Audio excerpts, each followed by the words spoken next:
Good evening, everybody. We're so excited about tonight and the topic at hand. So, if you're able to make it in, we just want to say thank you for joining us. We'll be able to talk about a lot of things tonight. Tonight, we're going to be talking about the 7 proven ways to reduce stress. So, as you're hanging in with us, we'll just see how you're doing. If you have any questions, we'll be looking at them at the end. You guys could be anywhere tonight. I know it's a beautiful night out. My husband's coming home to work on a deck. My kids are outside.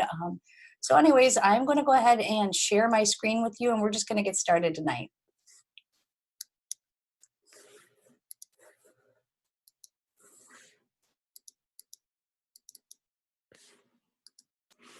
So again, like I said, we are talking about 7 proven ways to reduce your stress levels and strengthen your immune system today. So starting with that, again, just thank you for your time. We're excited that you're here.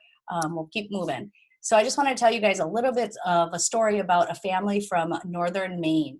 Not sure if you guys have heard about this family. They inherited $100 million. They were potato farmers in just a small town.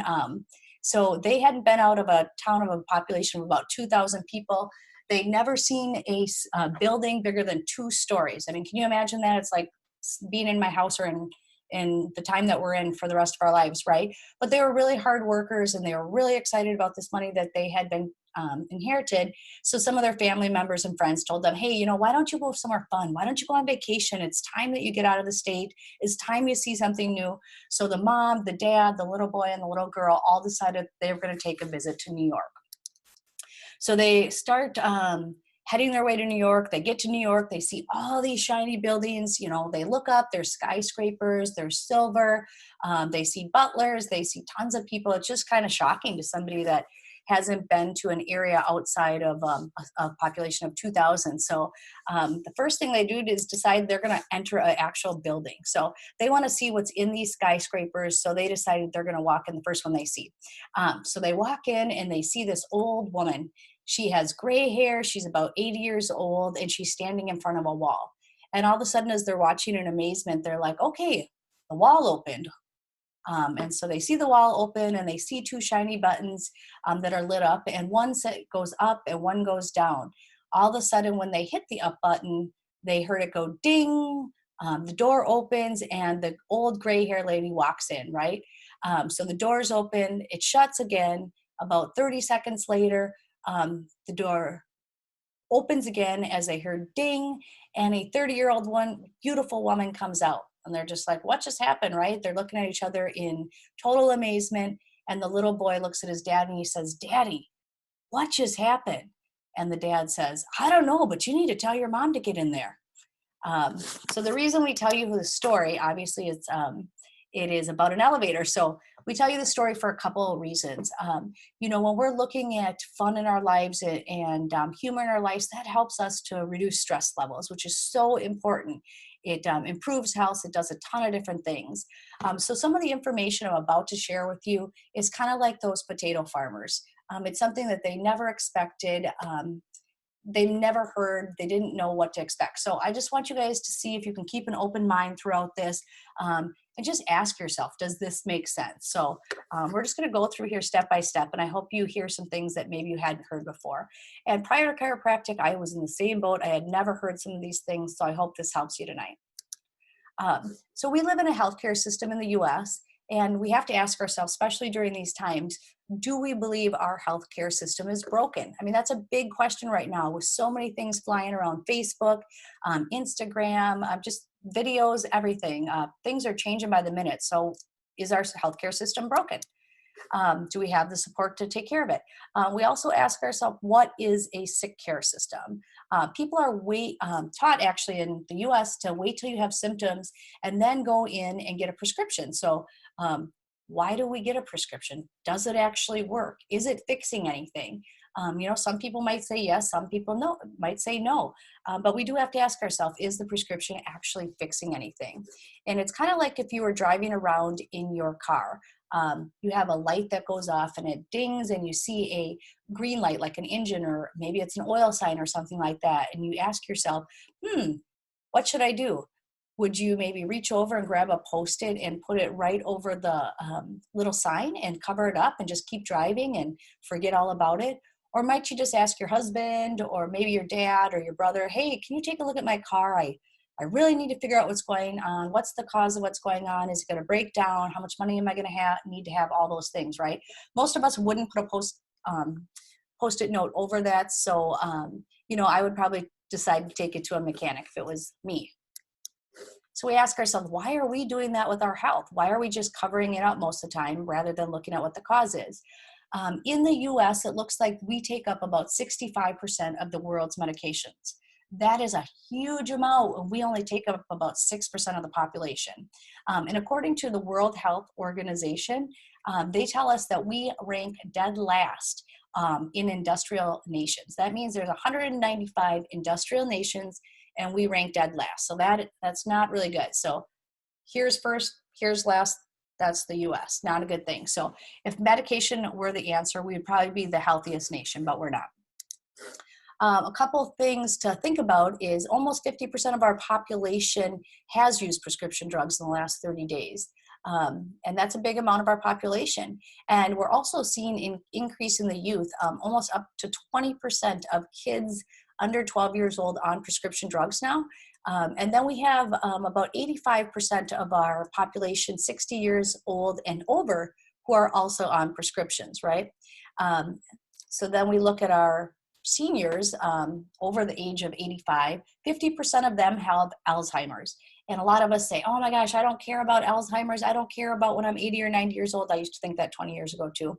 A lot has changed since then. But anyways, when you're thinking like that, it's like you don't really look at what's going to be happening at that time in your years. But I know a ton of 80-year-olds, a ton of 90-year-olds who are living life to the fullest. They're traveling, or at least they were traveling. They're playing with their grandchildren. They're spending money they saved so hard for. So we really want you guys to look at that when you're thinking about the different areas of your life that you need to be concerned with.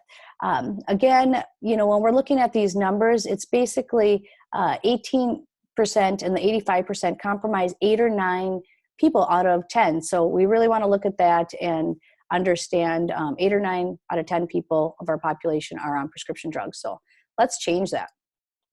That's where we're going to introduce you to the chiropractic lifestyle. So if you thought chiropractic was just about neck and back pain, it's time to think again. When I started chiropractic, I also had just neck and back pain. I shouldn't say just, but I was in 8 car accidents. Hence the reason for I'm Dr. Gia, recovering car collision target. I had been hit in all 8 of those car accidents. None of them were my fault.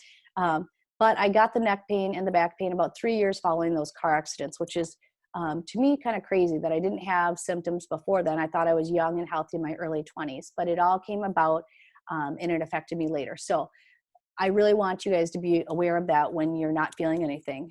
It's so important to take care of our brain and our nervous system, and that's what chiropractic's about, and that's how I got into it. So the next thing we're going to talk about is what that means to have a chiropractic lifestyle. What controls every function in your body. And so we want to explain to you that the brain and the nervous system does control every part of your body. That means that, yes, it is your cardiovascular system, and yes, it is your respiratory system. And at a time like this, it is so important to have your respiratory system working, right? Maybe you're deciding to conceive a child and you need to have your reproductive system working, right? Or your immune system. Those are the things we're all talking about right now, and all the things that we're dealing with right now are exactly that. We've got the skeletal system, we've got the muscles, we've got the blood, we've got our breathing. So all those things deal with the chiropractic lifestyle and how to keep that balanced and where we want it, right? So how exactly does that work? Basically, I think I've talked about this so many times. It really just means that your brain is sending signals to your body at all times. It's allowing your body to adapt to the environment. And if you have a healthy brain and nervous system, everything's good and you can keep moving in that direction. But the other problem is we have this thing called stress. And in chiropractic, we talk about 3 main stressors, and that is thoughts, trauma, and toxins. So stress affects our brain and nervous system's ability to adapt. It basically creates a path. Like if you're looking at the road And it's creating a path. If you get more stress, it's creating a path of disease. And so once you're on that path, it's just hard to change. It's like it's a paved path. You're not going to reconstruct the path, right? So I'm going to explain that in a couple different ways. There's two basic parts. If you've been in my clinic, you've probably heard this multiple times.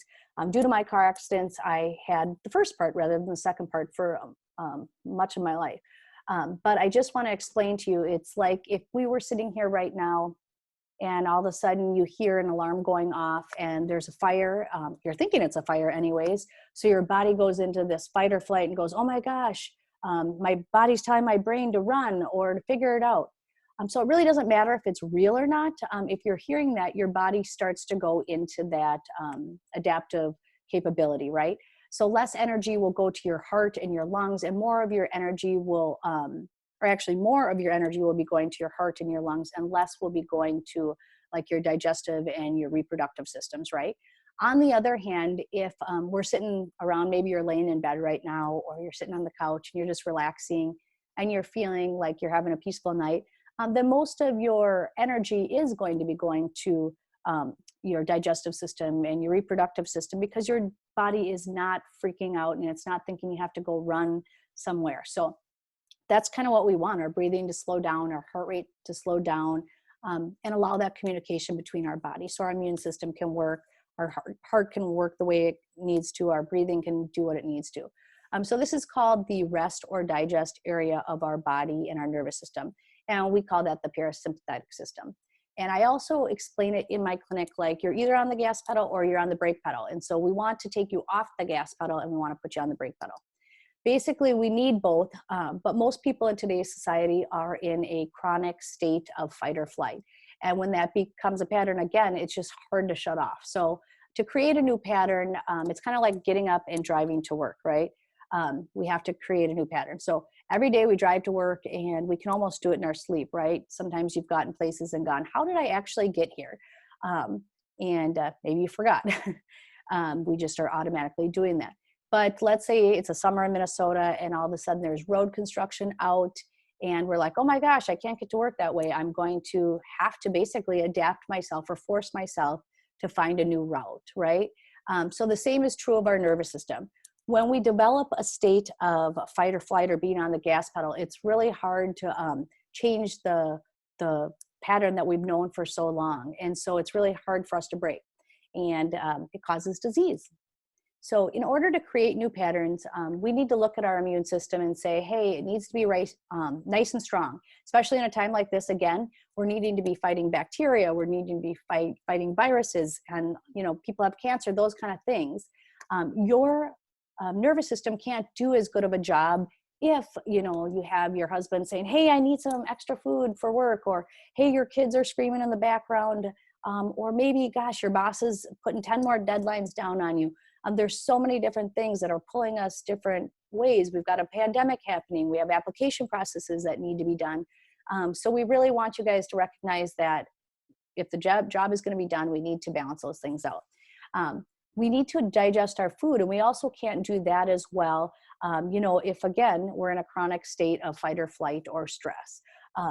If you're wanting to have a baby, a lot of people have trouble conceiving, and we want to have all of our body peaceful and just ready to conceive and having that tissue healthy, right? So if it's in a chronic state of inflammation or stress, it's not going to be able to inhabit that as well. So those are some things that we want to look at.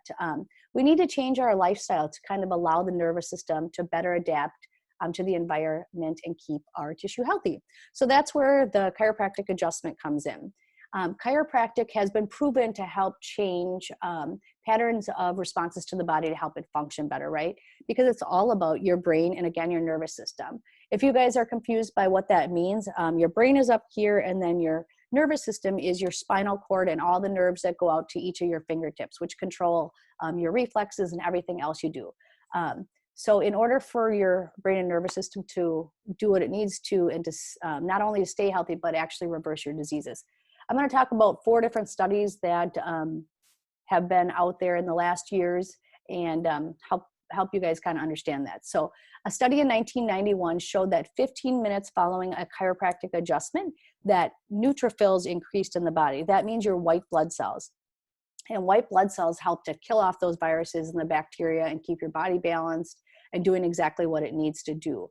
We've got about 17 trillion glands moving and chemical processes happening at all times. So that's what the brain is controlling, and that's why it's such a powerful thing.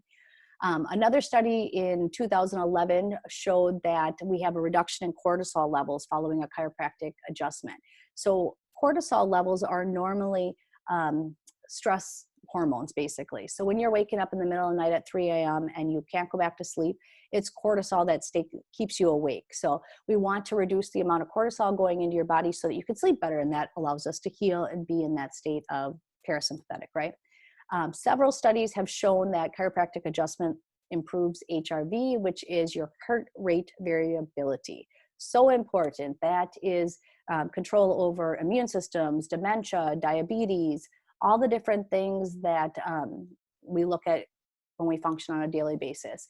Another huge one would be a study of HIV patients that showed receiving chiropractic care had a 48% increase in their CD4 counts, which means they're able to live a much longer and healthier and happy life.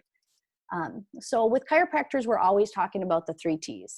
We talk about thoughts, we talk about toxins, we talk about trauma, right?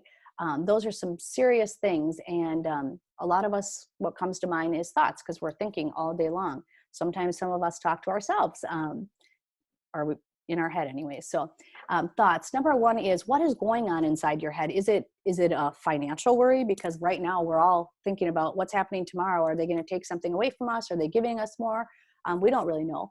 And the next thing is relationships. We're in relationship with just about everybody, whether it's a marriage or it's a friend or it's somebody at work or you're a boss or a coworker or, you're an employee. So those things come to our mind and they all cause emotional stressors. Even running late is emotional stressor. So thinking of those things and how often you're thinking like that is really something that we need to be, just aware of. So a study in 1984 showed 75 first-year medical students who measured their immune strength 1 month prior final exams and then after the final exams.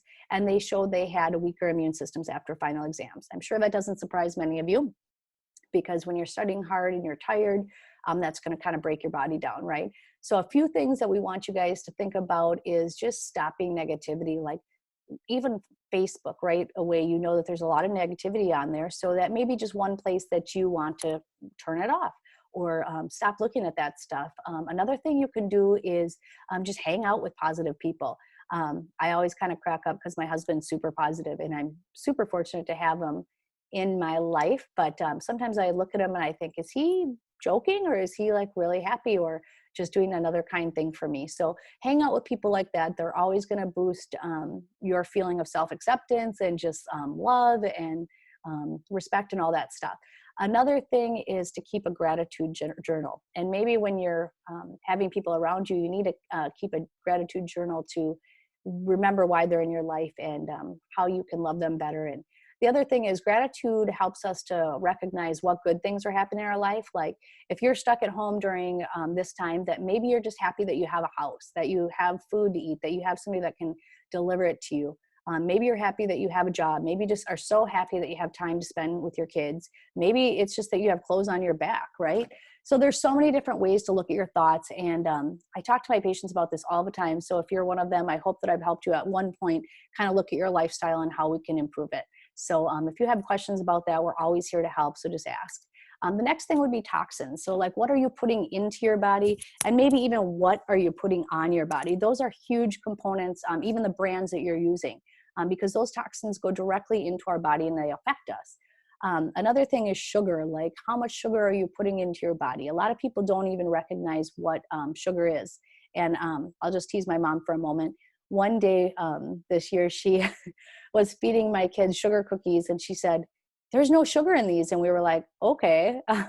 But really there's a lot of sugar in sugar cookies, but she's just kind of funny in those things. So anyways, we kind of have to recognize where sugar's at. People really don't recognize it in any of their foods. And another question to ask is, how often are you going out to eat? Because those are preservatives and they're toxins and they're made to have the food preserved, and that's how they can get them out to you. So a study carried out to observe how many simple carbohydrates, which are sugars, decrease the phagocytic capacity of neutrophils. They saw that that went down. What that means is our phagocytes basically are like our white blood cells. They're crunching and munching all the bacteria and the virus. But when you're eating sugar, those levels are really going to go down, so you're not going to have that ability. Another thing is alcohol, because alcohol is made out of sugar, right? So it's super fun to hang out on the deck and have a couple of drinks, or maybe at home you're drinking all day because you don't have to go to work or whatnot.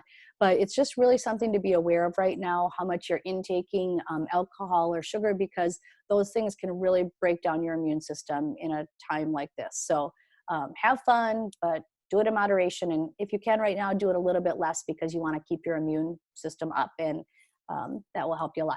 The other thing is to increase the amounts of fruits and vegetables. And I will go back to my mom. And so as much as she is funny, she also has always given us greens and nutrients to eat. And she actually just dropped me off a bag right before I got here. I'm so thankful for that. So thanks, Mom.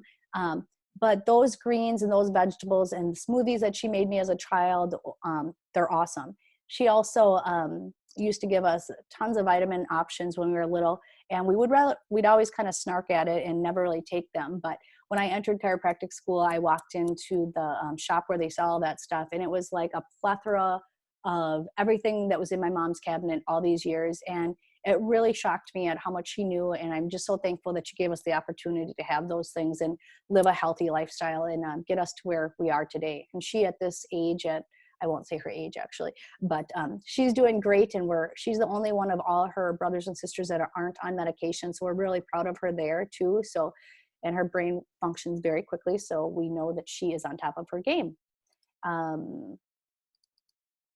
Let's just go on to trauma. So trauma is a huge piece of my body because of all the car accidents I was in. I was also in, thrown off a jet ski, and one time I walked over a wall in the dark and hit my head. So those things kind of put me into a state of fight or flight. So if you're not moving, or if you have trauma, your body's affected. So one thing I want to ask, if you didn't have those traumas, is, are you moving your body? Because studies are showing that actually probably in the last 5 years, is that sitting is the new smoking. So we really have to be careful about increasing our health risks there, and taking that seriously, that we need to be moving and not watching 10 rounds of Netflix every weekend. I also want to say a study in clinical sport medicine that focused on older adults in 19 research articles concluded that overall in older adults, the more they had aerobic exercise, the more we saw that their adaptive responses could change and the chronic inflammation went down, which means they can change the patterns a lot easier than somebody that's not exercising, because the inflammation levels are lower. So move your body, make sure that you're working out or doing something like that. Peloton right now, I don't mean to boost them, but they have 90 days free, and they have free yoga, meditation. You can do strength training. You can actually buy the bike if you want and do stuff like that. But it's been fun for me because I can do 5 minutes, 10 minutes, anything like that. We have tons of options here at our clinic too, so I could shoot you some ideas if you need them. Adding to those 3, we have 4 more, and we'll kind of call those the daily 7 essentials: water, sleep, breathing, and living outside yourself. So let's go into that a little bit. So how much water are you actually drinking? I mean, I always intend to drink a lot of water. I have these in front of me all the time, but sometimes I don't get it in, and then I want to chug it. Chugging it doesn't really help very much. So we want you guys to think about sipping water a little bit more than chugging it. That will help you to actually absorb it rather. And some people say, I just drink when I get thirsty. The problem with that is, if you're just drinking when you get thirsty, more than likely you're already dehydrated. They also found in a study of highly trained athletes that they were also dehydration caused their performance to decrease, right? So if that's decreasing in a high ability athlete with a very pure body, can you imagine what it's doing to us? People always talk about the amount of energy maybe they don't have and stuff like that. So we want you guys to have energy. We want you to be able to bounce out of bed, and nobody to ever be able to tell you, I got out of the bed on the wrong side. So another study showed that acidic pH is beginning to emerge in people. which means kind of like if your body has a certain amount of water and it was pure water in a normal person that's balanced, it would be like almost somebody added a bunch of yellow looking like pea water. Obviously, we don't want to be made out of pea water or something like that, so let's drink our water, right? It's just an easy way to take care of that. Experts tell us if we drink half of our body weight in ounces per day, we should be pretty good. So that means if you are a 150-pound person, 75 ounces would be sufficient for the day. But if we're looking at this, which is about 20 ounces if I really filled it up, that is about, 4 of these, let's just say. That's a little higher than my weight, but, and sometimes it's hard to even have the right water available to drink those. So just be aware of that. Everybody's lifestyle is a little bit different, and age and stuff like that, so we can help you make accommodations if you need to. Sleep is super important. Do you guys know how much sleep you are getting on a normal basis? If you have kids, you're probably waking up a couple times, maybe you haven't slept in a couple years, so maybe you need to do more nutrients because you can't change that right now.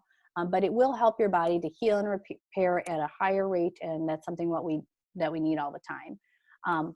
One study showed people that slept an average of 7 hours got an average of 7 hours per week versus 6 were 3 times less likely to get sick. And obviously, if you want to be functioning at your best and get all these to-do lists and kind of balance out, you're going to need to get your sleep. So get your sleep. They say staying on a sleep schedule is super important as well. So if you go to bed at 9, like I like to go to bed at 9 and I get up at 5, that's usually pretty good to do on the weekends as well. And having a husband who's a late night bird and me an early bird makes it a little bit harder, but it's really important for your body because you're going to feel so different when you're doing that. So if you guys can adjust those rates, that would be awesome, or however you want to do it. The other thing is a lot of people are talking about blue EMFs, and those are really important too. So we all have little cell phones around. I have my Apple Watch. These are causing EMFs as well. They say to not actually be looking at a screen an hour before sleep.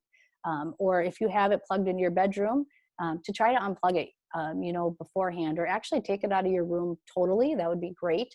I know in our family, we have a hard time doing that because we like to keep our phones charged and on the alert, right?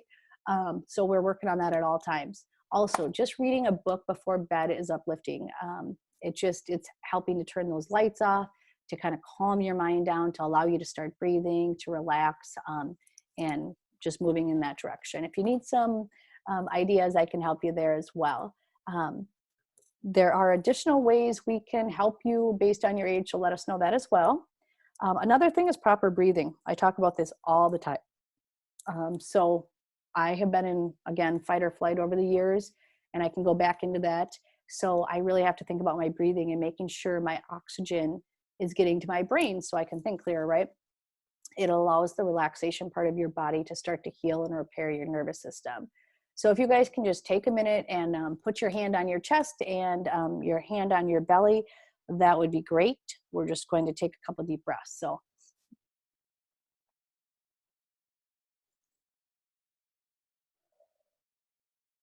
one thing I want to ask is, if you're taking a deep breath in right now, are you feeling it more in your chest, or are you feeling it more in your stomach?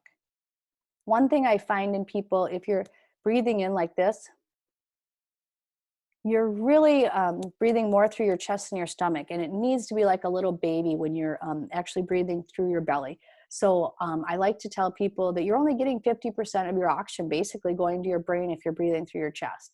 I'm sure you can kind of imagine that's going to cause a state of anxiousness. You're kind of like, oh my gosh, I need to breathe, but you don't even actually know that that's happening. So it'll allow your body to kind of calm down a bit. So let's start working on those. I have breathing exercises for everybody. I give them out all the time. If you could do one thing right in your life, it's just to learn how to breathe and, set timers on this watch. Apple actually has a timer that goes off every so often, and it tells me to breathe for a minute, which actually I thought it was kind of offensive at first. I was like, is it telling me that I'm not breathing? So that's kind of funny. Anyway, but you can also set your alarm on your phone, on a watch, a Fitbit, whatever, every 20 or 30 minutes just to learn how to take breaths again. Or maybe in the morning, just doing a 3-minute timer and just sit there and breathe. I mean, it's pretty simple. Hold the count for 3 to 4 seconds, breathe through your nose, stop, and then breathe out. Contact us for more information. We'd be so happy to help you guys breathe. Actually want to keep you breathing. So the last of the 7 is living outside yourself. So people always ask, what does that even mean? It just means like contributing to society, making a difference, spending time with other people, living in community. Maybe you want to hang out with like-minded people. Maybe you love to go to church, or you have religious values. Maybe you have a BNI group that you want to hang out with. Maybe you're a mom and you just need support from other moms and to be heard out. Maybe you like to exercise and you want to hang out with other people. Maybe you can just give $5 a week or $5 a month to something. It doesn't have to be a lot. It just means living outside yourself. And there was a study also published in Nature Communications, and it showed that 50 people who gave $100 over a few weeks' time, they were giving it to them, they had the choice to either spend it on themselves or they had the choice to give it away. And it looked like those who actually gave it away had better brain function, especially in the area of happiness. So, I mean, that's a pretty easy way to find ourselves happy. I mean, even if it's paying it forward in the drive-through, right? KTIS does that all the time. So that might be an option for you. Another thing would be, some examples would be start volunteering every week, donating money to a good cause, and some of the other things I already talked about. So it can help your immune system and your health. Just try it. We even have automatic things that can be done through our bank, so you don't have to see it go out if it's painful for you. Amazing results. So when you combine all these things with people that have amazing results, when they've gone through the Chiropractic Lifestyle program, they see amazing results.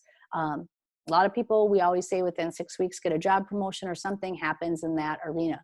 It's like you're woken up to a different way of living. Life feels different. You feel more energized. You love life a little bit more. And that's where we want to get you. So some of the results that we've had in our clinic, I'm going to show you a couple different patients and try to get you through this quickly since it's going longer than I thought.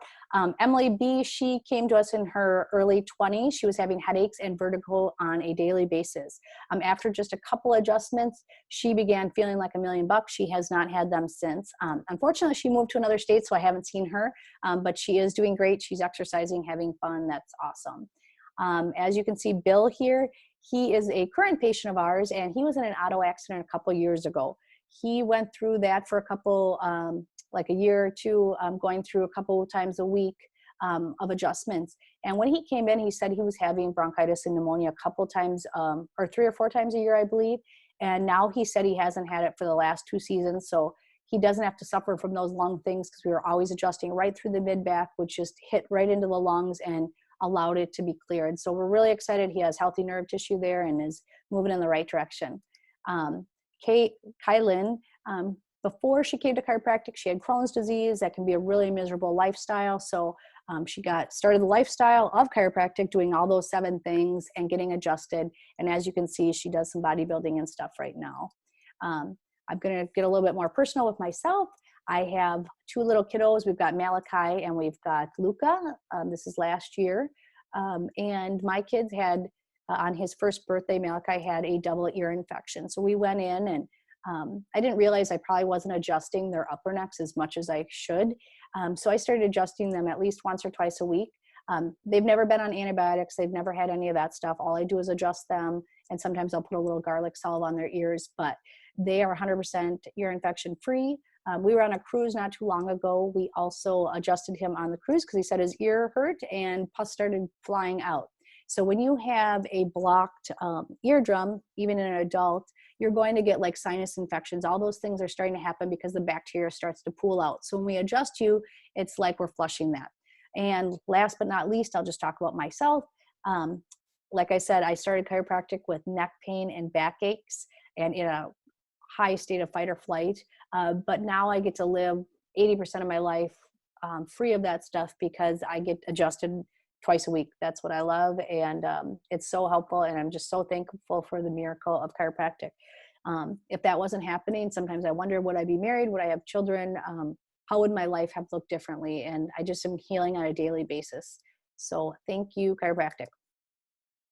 Oh, and one other thing to say is chiropractic was actually found on somebody that found their hearing. They were adjusted, Lily Harvard, in 1895 and found their hearing. So that's how that happened.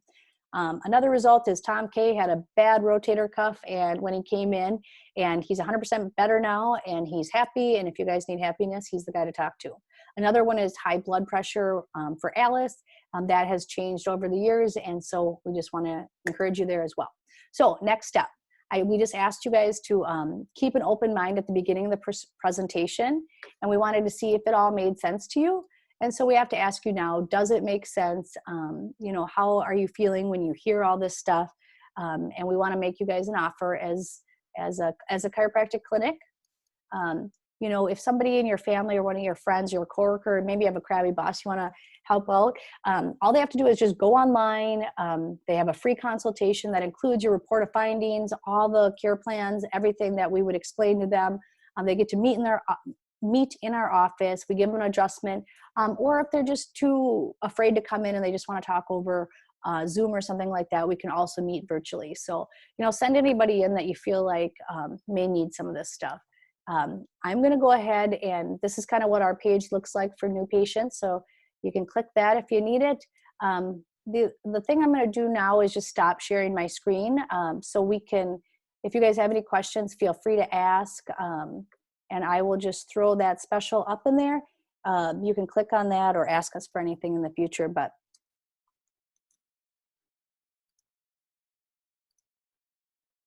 we just want to say thank you for being on. This is our first training here on Zoom. We'll be doing a ton more. I'm actually have some ideas right now of how to help you guys out. So let me know if you guys need anything. We just really, really, really appreciate your time. Thank you.